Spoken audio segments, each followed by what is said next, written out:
zer ikusten perspektiba zabaltzeko, ez? Bai, eta esparruz berdinak bai, ez? Ez bakarrik aisialdia, bezik kulturare bai, ez? Eta jendartea, elkartegintza, herri mugimendua, ez?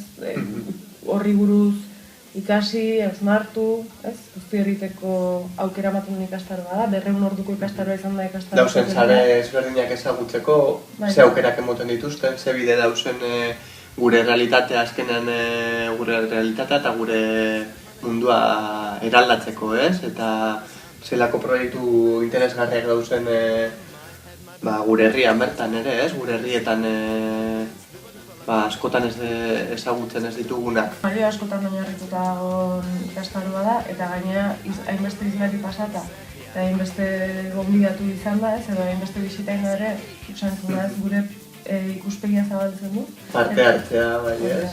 Eta zelan azkenean dana proiektu askotan, oie guztiak bat egiten dute, ari batean, ez?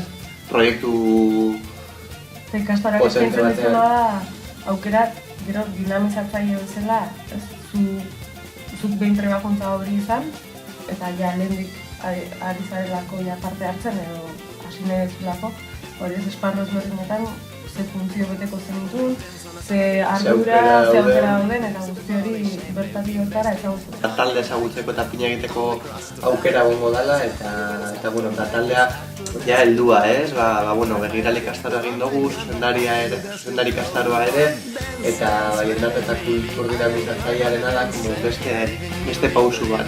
Eta aukera hona dela, ez gero elkarlanean eta taldea proiektu berriak sortzeko, azkenean amazten ozen eta edo nora.